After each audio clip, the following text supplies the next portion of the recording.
Saludos.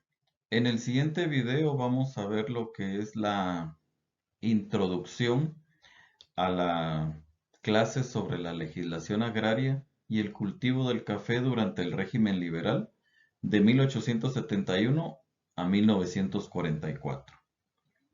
Para lo cual debemos de recordar que en las clases anteriores vimos lo que fueron los principales gobiernos de este régimen liberal. Entre estos podemos mencionar el gobierno de Miguel García Granados de 1871 a 1873, el gobierno de Justo Rufino Barrios de 1873 a 1885, y también se pudo ver lo que fue el gobierno del licenciado Manuel Estrada Cabrera de 1898 a 1920, para finalizar con el gobierno del general Jorge Ubico Castañeda de 1931 a 1944. Estos gobiernos realmente fueron dictaduras y estas tuvieron unas características.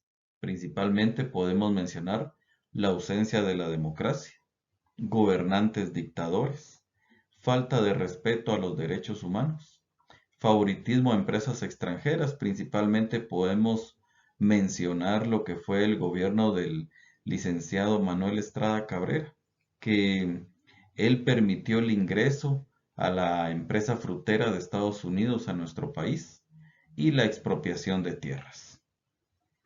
Esta fue una clase que se recibió anteriormente y como introducción a nuestra clase podemos hablar que el cultivo del café presenta unas ciertas características que los gobiernos liberales debían de subsanar, ya que el café era el motor principal de la economía guatemalteca.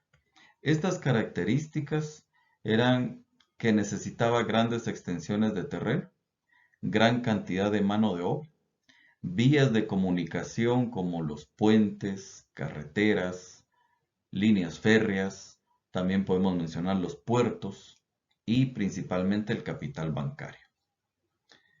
Para eso se llevó a cabo una legislación agraria durante el régimen liberal, que la principal función de esta reforma agraria era velar porque las fincas cafetaleras siempre tuvieran las tierras disponibles para la explotación del café.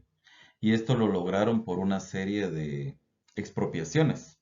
Entre ellas podemos mencionar la expropiación de las tierras comunales a los pueblos indígenas, las, las tierras de la Iglesia Católica también fueron expropiadas, y aquellas tierras del Estado o baldías también fueron dadas a los oligarcas cafetaleros. También, paralelo a esto, se dio lo que fueron unos reglamentos y leyes para proporcionar la mano de obra necesaria tanto para la obra pública como para la explotación del café. Podemos mencionar el reglamento de jornaleros, que consistía en obligar a las comunidades indígenas a trabajar en fincas cafetaleras. La ley contra la vagancia, donde los indígenas y los ladinos empobrecidos debían de demostrar que habían trabajado por lo menos 150 días al año.